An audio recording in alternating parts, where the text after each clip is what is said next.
Thanks everyone for having me. This is really great to be back. So I spent a lot of my youth here in Newcastle at the Uni of Newcastle, so haven't been back for a while, so it's very good to revisit and a lot of familiar places around town. I got my mum here today at the back because you have to bring your mum to presentations, it's really important. She's also an ex-Uni of Newcastle student, so there you go. So we're both reconnecting with that part of the journey. So I want to share a little bit of the MoneyBrilliant story with you today. This is a venture that was launched in 2011.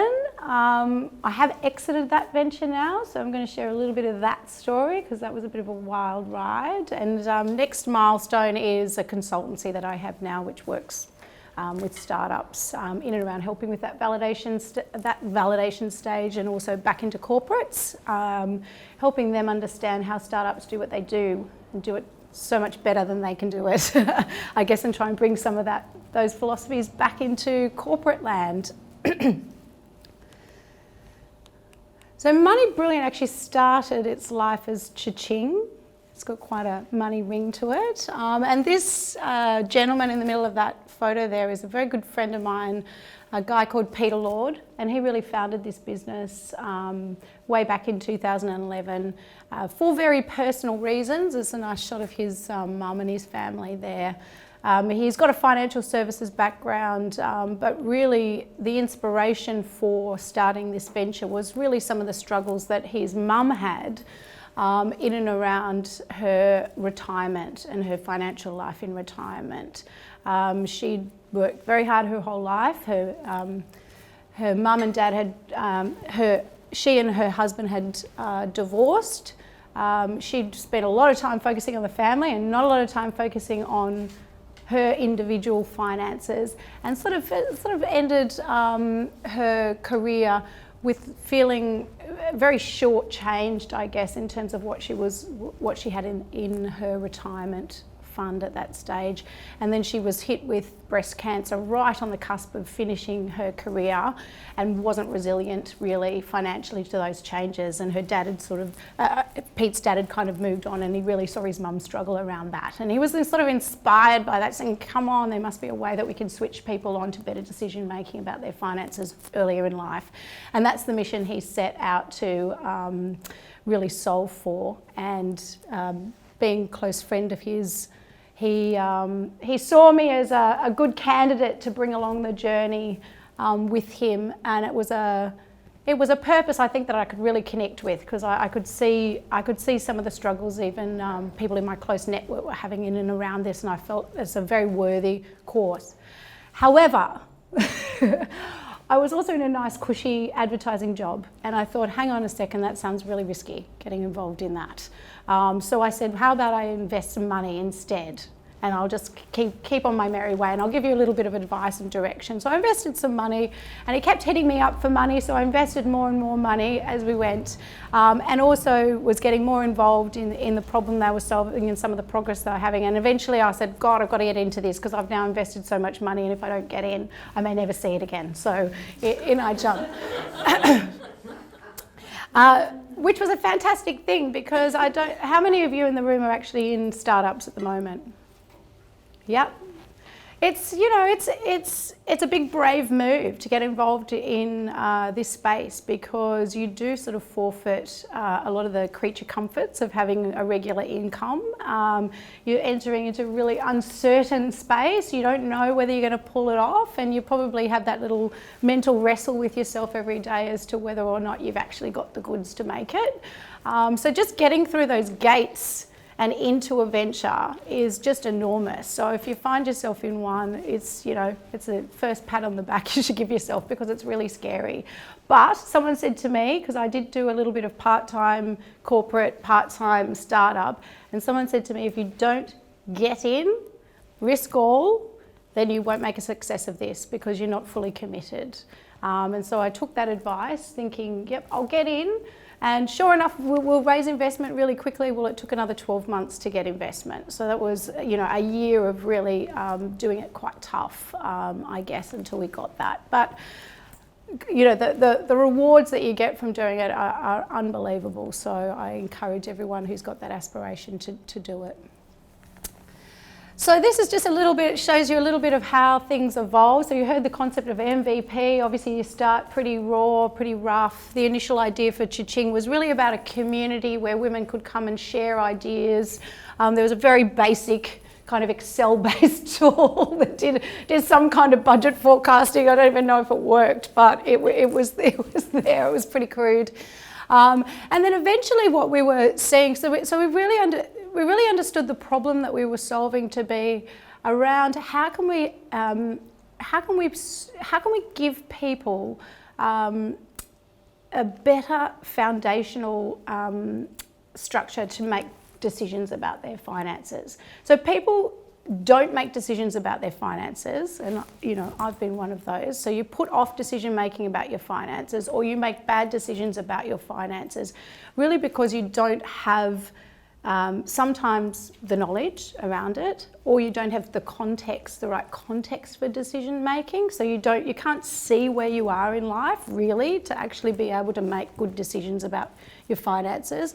So very quickly we're starting to observe some of the trends that were happening overseas in technology-enabled automation of your financial life. So ways to aggregate your finances together in one place and automate some of the processes around managing your money. And so we very quickly sort of moved on from a more community play to a more utility-based play, because we thought, hey, if we can give people the transparency and the visibility on where they are financially in life, then we can really provide that foundational piece to better decision making around money. And so we thought that was incredibly powerful, and that's where the technology sort of took on a life of its own. We did a big contract with a secure data provider called Yodlee. If you're in the financial space, you might understand that, but they sort of scrape the information out of people's bank accounts. So essentially what the technology does is allow you to connect every single financial account that you have in life, from credit cards to bank accounts, superannuation, all your home loans, everything all in one place. And that's a sort of a 24-hour update of that information coming through to enable you to see your full financial picture in one place. And that was going to be the real engine for helping people understand the context in which they were making decisions, and hopefully switch on to making decisions at the right time and making good decisions moving forward. So it was a bit of a minefield. It was, I think we set out to solve a problem in a very high level way, and quickly found ourselves building some pretty sophisticated technology, and we didn't necessarily have all of the technology smarts in and around us that we needed to do that. So that was a challenge, and I think in talking to a lot of startups today, just if you're not technical, navigating those early challenges of getting the right technology team around you and the right technology in place is one of the biggest things I think startups struggle with. It can be very, very expensive, and we made a bunch of mistakes and invested in the wrong technology early, but eventually sort of got our groove on and built a very what we think is a user-friendly, really nice, clean aesthetic that helped people bring all these aspects together. Now, if you happen to have a name for your venture that sounds very similar to something else that a big bank has, then it's a problem, as it was for us. So Cha-Ching and Ka-Ching sounded deceptively similar, and that's an official trademark terminology. And we soon sort of found ourselves in a major wrestle in and around the trademark with CommBank's Ka-Ching, which I don't know if people remember CommBank's Ka-Ching, but it was their mobile payments plan. And I won't say too much about that, only that if you do find, choosing a brand name for your venture is really important. Make sure you get some clean space around that, do your checks and balances. But if you do find yourself in a wrestle with a big corporate like the CommBank, don't really take them on. I think you have to find other avenues to resolve this. And we did actually spend a lot of money with barristers and lawyers just in and around defending the name of our venture. And eventually we had a light bulb moment and said, hey, you know what? Why don't we go in and talk to the Commonwealth Bank, like face to face, and have a conversation, and let's just have a chat. And they were amazing. You know, so I would just encourage people, if you come up against these things, you know, take a really bit of an assertive action and go and have a chat. And we ended up coming to a really amicable agreement on that and got through that. So as the technology, so we understood the technology to be quite complex. So we were real pioneers in this aggregation space. We're seeing it pop up in lots of places now. So we're seeing it now integrated into lots of banking apps, and there's a lot of fintech startups that have brought these aggregation sort of platforms to market, and each with their own spin. But they are big undertakings, and that meant that we really did need to get quite significant investment into the venture.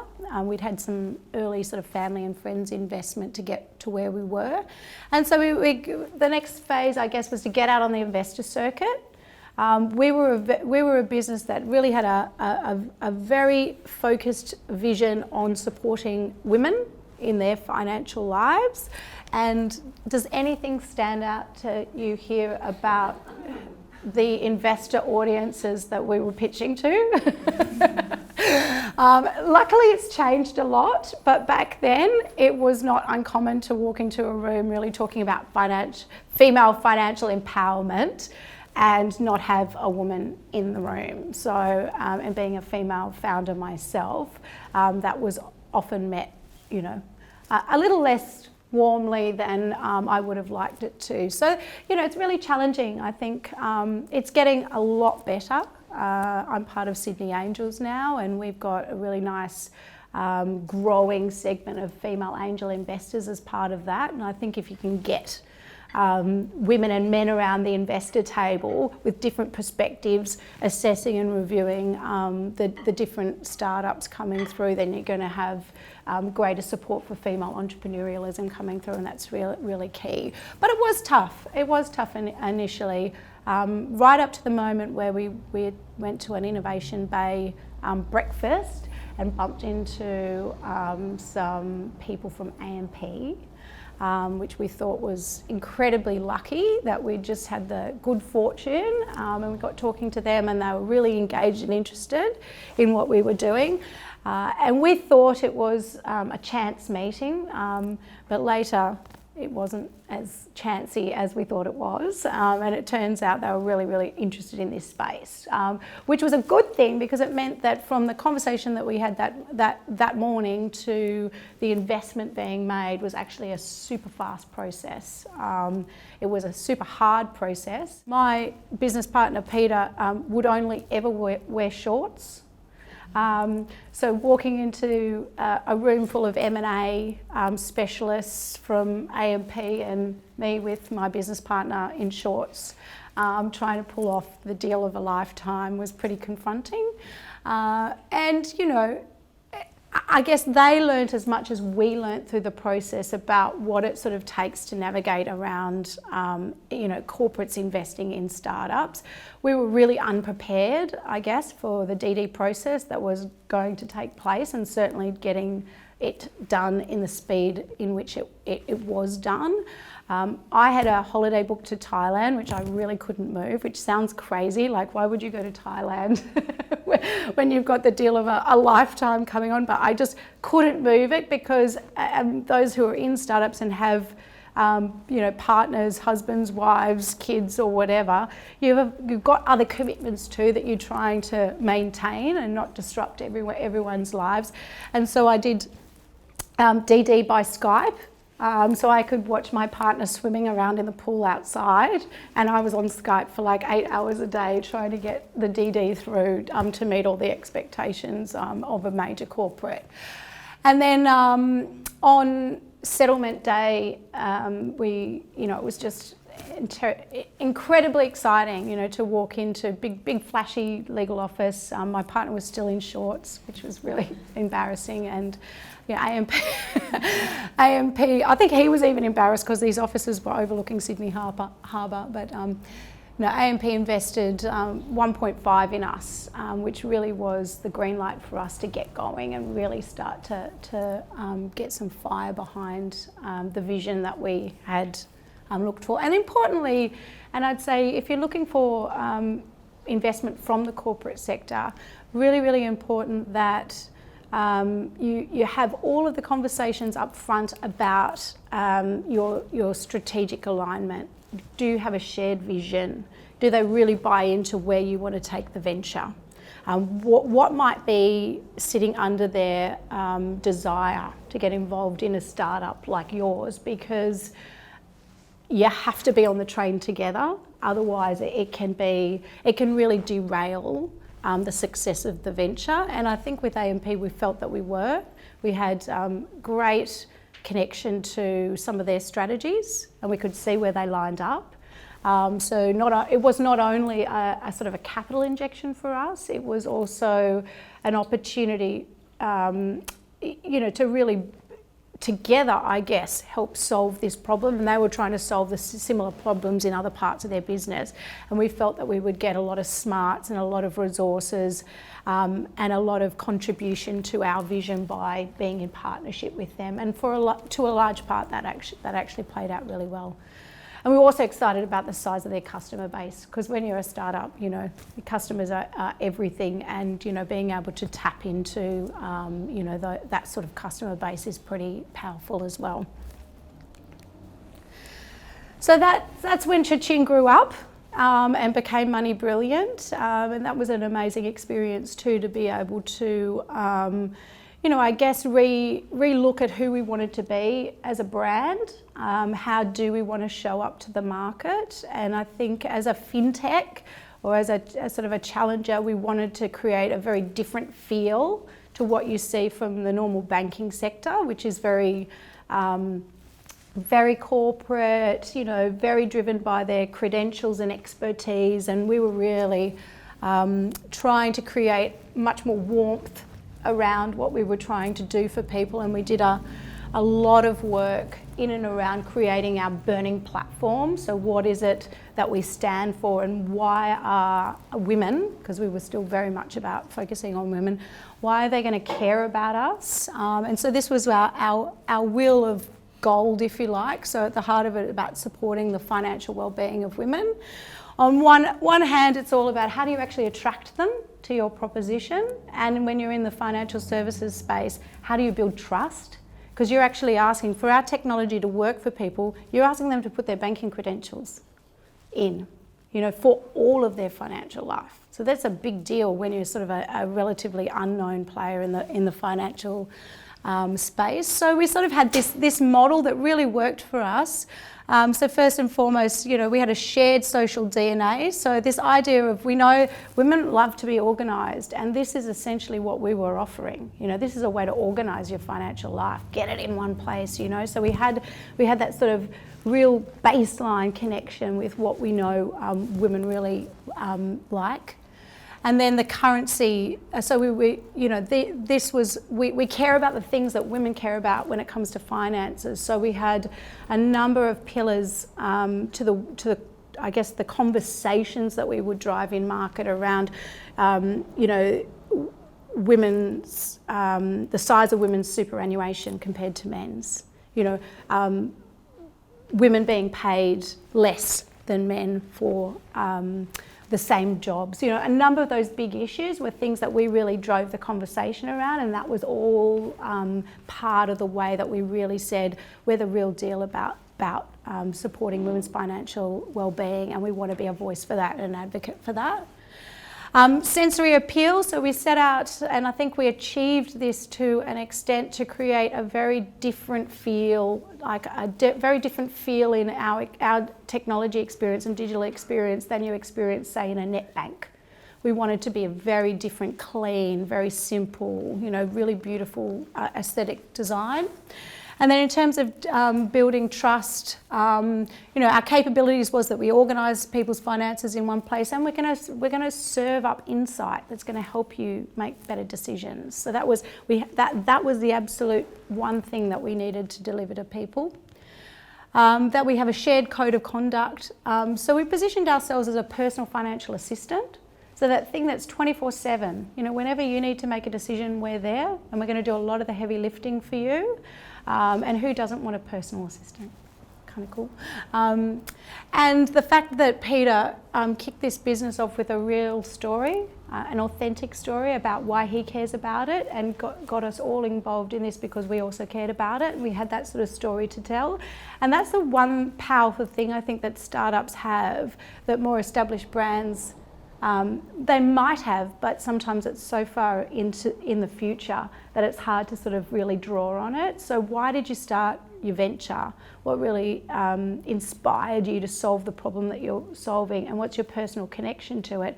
And that's enormously powerful in all the ways that you need to connect to customers, to the media, to the press, to the industries that you're in, to have a really authentic heart to why you're doing it. And therefore we thought our valued advantage is really the point of difference is that we understand and we really care about the financial well-being of women. And unlike the financial services sector, which likes to position themselves as an expert, like give the problem to us, we'll fix it for you, we really wanted to position ourselves as a financially savvy friend. So you're the boss, we're here to help, we're here to support you. And this was really important work to do early, because it informed nearly everything that we did in our business, from product to marketing to the stories that we would tell, to the way that we would onboard team members. So it gives you a sort of a cultural framework as well. So you're bringing people into your venture that actually really get on the journey and believe too. And I guess one of the wonderful things about AMP investing in us was that we could finally get to an app. Because I think, when I talk about technology challenges, that was one of our major challenges holding us back. We were a really beautiful desktop experience, but this is the way that actual people wanted to engage with their money on the go. And so we were able to really go through a very immersive lean UX experience to create. We almost threw the desktop in the bin in a way. It had a lot of the back-end functionality, but we started from scratch and said, right, what is the experience that we need to create in mobile to really bring customers into this journey and to give them a really amazing experience? So super clean, big, colour to just give an indicator of health, and the way that the experience was built, and really this came out of validating a lot with customers, was simplicity first and detail down the bottom. So everyone with their money handles things differently. Some people say, give me the headlines. Others want to trawl through. No, I want everything categorised into every neat bucket. And so in this experience, once you connected all of your financial life in there, you get your big high-level number that keeps you in the guardrails, paycheck to paycheck.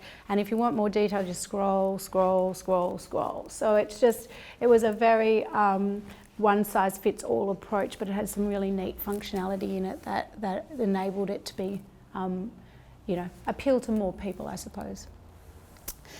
And I think even in a lot of the work that I do with startups today, that sort of the validation and that really laser focus on the customer is still one of the things that people are really challenged by. I know Yolanda, you went through lots of this with your venture.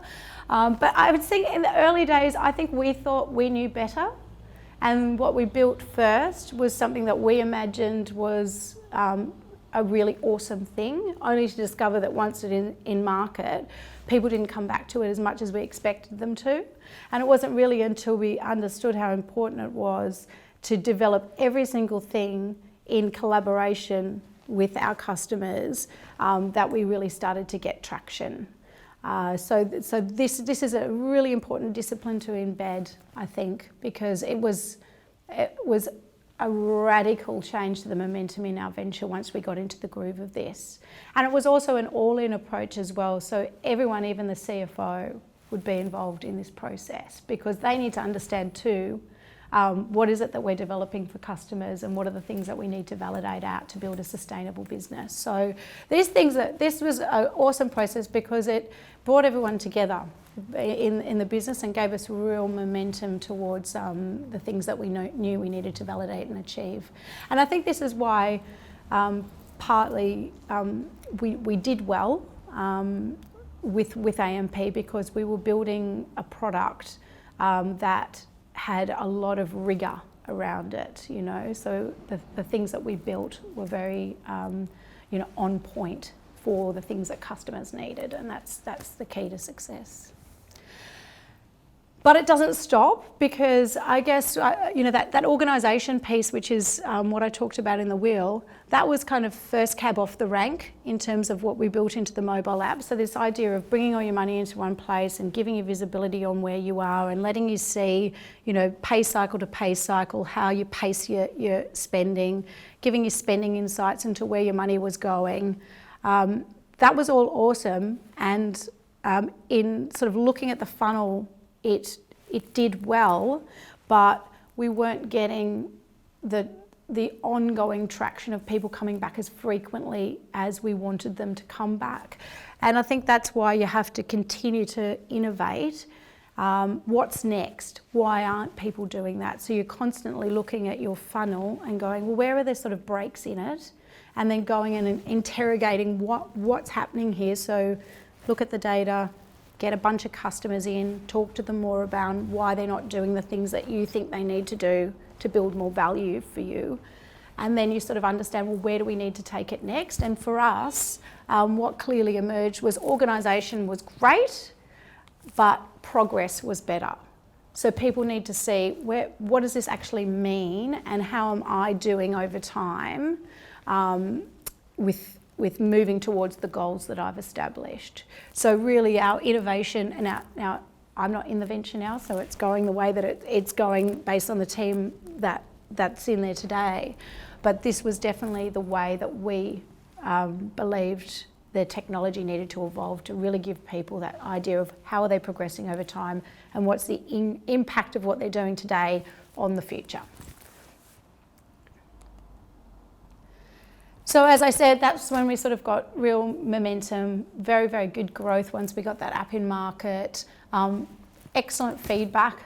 They call this vanity stuff, but it's really nice, isn't it? Like you go to Facebook and you're getting some nice comments and you're getting people sharing it. And Facebook was an amazing marketing channel for us at the time. I know it's getting harder to market through Facebook, but it's great because it gives you the ability to hear what customers are saying about you straight away. You see the organic word of mouth effect happen in Facebook, and obviously you can be really targeted in there as well.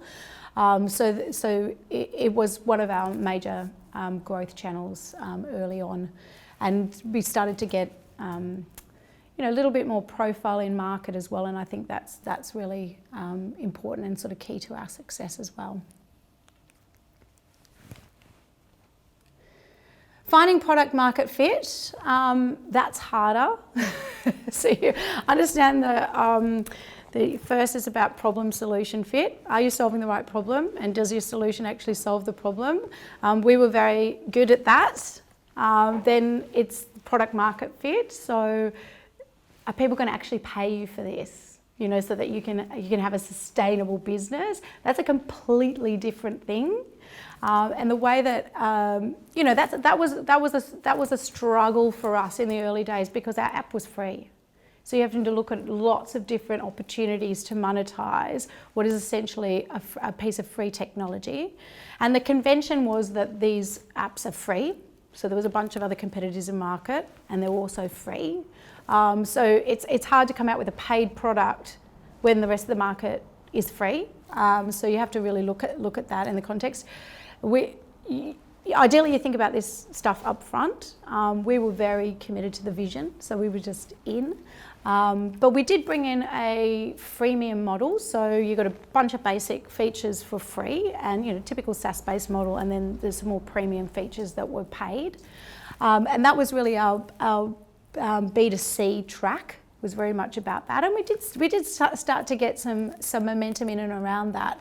But building in that sort of premium level features really was a bridge to where we saw the greater financial opportunity, which is in this B2B space, which is around bringing great easy to use cash flow technology that helped people with their financial lives into some of these other places where people have financial products and services. So financial advice.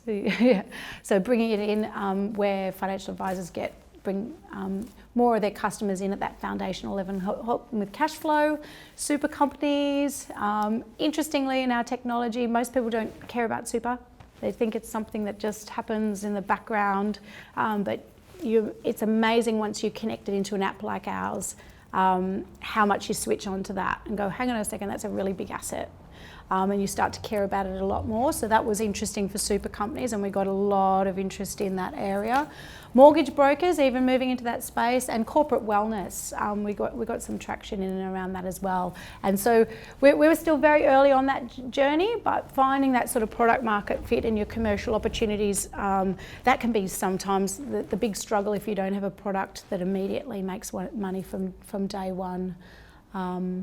But selling to enterprise too, so anyone who's got a startup that's selling to enterprise, that's not without its challenges, and that's another massive pain point for startups, because enterprises have very long lead times. So you might start a conversation today, you might not close that deal for 9-12 months. So you need to really factor that into your business and your financial planning and your investment strategy, if that's what your venture does.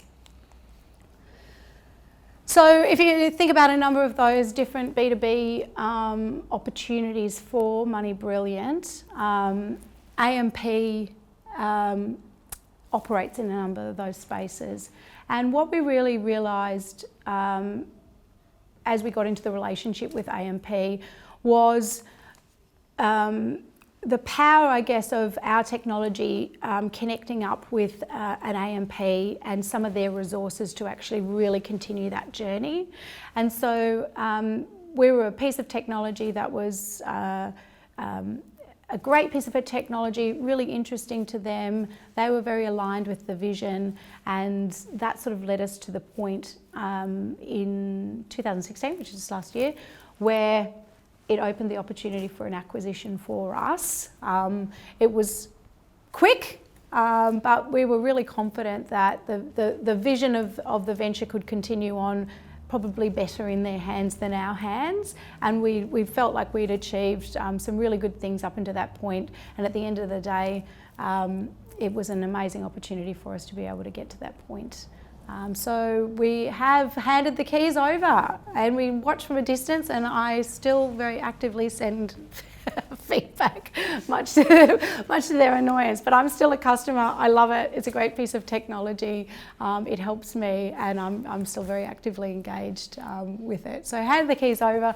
I now have moved on to, I guess what that exit's enabled me to do is now stay very connected to the startup space, big passion of mine, help other startups through their journey, mentor through my next milestone, consultancy work with a number of startups.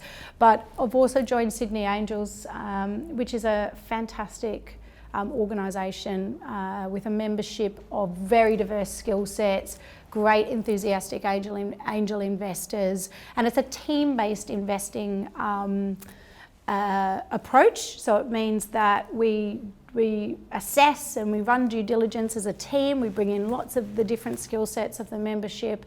The startup's going through, able to tap capital of a number of different angel investors, so it can get some good healthy rounds, but just go through the one process. So it can be a faster process in getting startups to the important capital they need. So if anyone's wanted to talk to me about that, please do, because we're always looking for amazing startups that can come through that program as well. So just finally, so the experience of MoneyBrilliant, it's tough. It's really tough going through that. There's a lot of great uncertainty around it. It's real highs and lows for those who are doing their own venture. Interestingly, you don't forget it. You don't remember any of the lows. You just remember all the highs at the end of it. I don't know, the pain goes away, but I know it was really painful. You probably ask my mum. She didn't see me for 3 years, basically. But all I can think back is like how amazing it was, you know, all the amazing things that you learn. You learn so much about yourself. But just some key things, and these are things not only through my own experience, but now talking to so many startups as part of that angel investing network and the work that I do today, the things that regularly come up that are really tough, things to navigate. Firstly, making smart decisions about technology. It's just critically important. Who you partner with, who's in your team, making sure you bring the right tech talent into your team if you're not a technology person yourself. Getting some good advice around that, I would say, and I've got a whole blog post on LinkedIn about this one. There's a lot of traps, so you just want to make sure that you're making good decisions around technology. Validation. We didn't do enough of this in the early days. I don't think we spoke to many customers, to be honest, in the early days, if I'm being completely honest. And I still see a lot of startups, I still talk to a lot of startups where these questions come up when you're raising capital, you'll be asked, what have you done in this area? And it's incredible how many people have not done much. You know, they really, because as a founder, you get so connected to the problem that you're solving, you also think you know the solution to the problem. So you've got to really stress test your own connection to the problem with other people, because if other people don't share your connection, you're not going to get very far in the journey. So it's so important to do it. And you can do it out on the street. So I work with some corporates where we send them out to talk to customers on the street, and it's really scary, but it's really good. They come back like really energized. Oh my God, these people, they think like this. Yes, they don't think like you, they think like this. So I can't say it enough. It's really important that you do it. Shameless plug for the name of my consultancy. Be focused on milestones. It sounds really like, you know, a no-brainer, but it's amazing how much noise you have when you're in a venture, because you're an ideas person, you've got a million different ideas every single day, and so you switch focus all the time going, oh, what about this? Well, why don't we try this? And we'll try this. But if you get into this discipline of having a milestone that you need to get to, and you'd be really focused about the program of work to get there, not only will you achieve more, but your team and the people around you will come on the journey, and they'll all know what they're doing too. And it has this effect of just really energizing your venture. Like in MoneyBrilliant, every time we had a milestone, people just worked their tails off to get to it. But the energy in the place was very different from then when we took a little breather afterwards and everyone just went into BAU mode. And just making sure that you celebrate your milestones as well. Like we had a little office above Taylor Square in Sydney, and when we launched our new brand, we launched it, we released it, whole new website, new web app, new brand, released it on Mardi Gras Day, so we could stick our heads out the window and watch the parade go past and have a drink and a bit of a celebration. But that kind of thing, it's really fantastic if you can build that into your culture. Connecting business and investment strategy. So we get very focused on our business strategy. So, you know, if you're a lean, whether it's a lean canvas or whether it's a bigger business strategy, but just thinking about too, how much capital is my business going to need? And how much capital is it going to need over time, and what are the milestones I need to achieve to get a good outcome at those capital raisings? Critically important. It's so important to think about that stuff and not just get sucked into execution of your actual product and solution, because I do come across founders who have needed a lot of capital over time, and it ends up before they've actually got to the point of traction that they have a very reduced share in their venture, and you don't want that. You want to be able to really make sure that there's a really good incentive for you moving through as well. And also on business strategy, I also hear when I talk to startups, because I'm a big one for the discipline of creating a financial model, because in your financial model, and in your expense plan is pretty much how you're going to execute every day, and it's all the assumptions that you're making that you need to go out and validate. So if someone says to me, don't worry about the numbers, they're going to be all wrong. Yes, we know they're going to be all wrong, but you still need the discipline of being able to show what is the next thing in your financial model that you need to go and validate for everyone to get more comfy and confident that you're heading in the right direction. So it's actually really critically important that you can create a financial plan that then can inform the activities that you're doing in your venture. Make money from day one. Don't do what I did. Create a free app. It's really tough to find a commercial model for that. I think if you're a Facebook, that's awesome, and if you think you're going to be the next Facebook, then knock yourself out. But people paying you money for what you're creating is the best form of validation you can have, and so I think I wouldn't do that again necessarily. I would look at ways that you can actually build that in from day one, not expect to commercialise something later. I mean, I'm sure people can do it, but from my experience, that would be more the path that I would go down. And something that sometimes is forgotten in ventures is people first always. You often start out as a founder or two founders, and when it's you guys, you're wearing a million hats, and that's great, and you kind of hit your groove. But as you go along in your journey, your team builds, you have to deal with investors, all sorts of things come into play. And if you don't have a line of sight to how are you connecting people's roles together, how are you building culture, how are you actually inspiring the team, what kind of team members do you want to bring on board, then very quickly things can kind of unravel as you try and build and scale your venture. So having a real focus on people, how people are feeling on that journey, and bringing them along on the journey is just as important as building your tech or marketing or all of those other aspects of your venture as well. That's it. Questions, if you have any.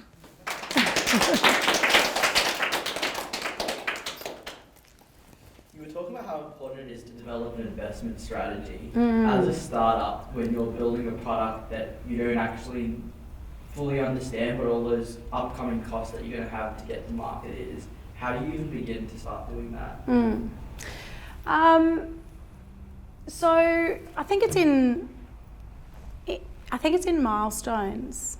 So the first question is how much could you do and bootstrap yourself, and where do you actually need to be by the time you want to go and raise capital from external partners? And at that point, are you going to be pre-revenue or post-revenue? So obviously, if you've got some revenue coming in, they're positive things that you can take into the next kind of investment round.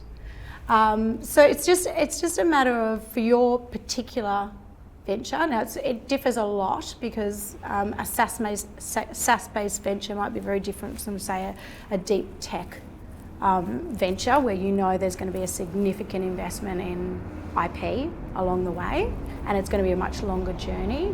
So I think it's just doing a little bit of research around, in your particular category, what are other benchmarks and other examples that might help you sort of frame up what you may need to get to market and actually build to the milestones that you'd expect to see at a seed round, and then at a follow-up seed round or a Series A round. Get some advice about it as well. So just like this, that's one thing that's amazed me in the angel investing space, the level of expertise and experience of other entrepreneurs who are more than happy to spend time with founders, helping them work these things out. I've got a question about how much you considered how globally scalable the idea was, and if you did at the beginning, and if you didn't, at what point did you start thinking, we should start thinking about this? We did think about it because so the two pioneers of this technology were us and Pocketbook. And there were some others probably more focused on the B2B, so My Prosperity and MoneySoft, who are also still going. Now, we made a decision to use Yodlee to provide our secure data feeds. They were global, and that gave us instant access to being able to aggregate across a number of markets across the world. Pocketbook built their own. So we had that in our line of sight from the beginning. However, this technology, it was really pioneered by a company in the US called Mint, which actually sold, because they were first, they sold for $170 million. Not long into their journey, so a couple of years into their journey, they sold to Intuit for $170 million. So the US market was actually quite mature in this technology, and we sort of borrowed it and brought it here. And then we could see the pockets of it, this aggregation technology, pop up in all key markets. So it sort of was one of those things where would you be differentiated enough to be able to jump borders and actually make a foothold in a market that arguably already had players populating those areas? Yeah. But yes, it's always good if you can think, if you can think global from day one, I think it's a really powerful thing, and investors love it as well, because we're only a little market here. Although arguably in financial services, a really attractive market, so yeah. Thank you so much, Emma. Thanks for having me. Appreciated that. And then you'll be able to stick around for a little bit if Yep. anyone wants to ask me. one-on-one. Yep. Okay, great. Thanks so much, Emma. Thank you. Thanks guys for having me.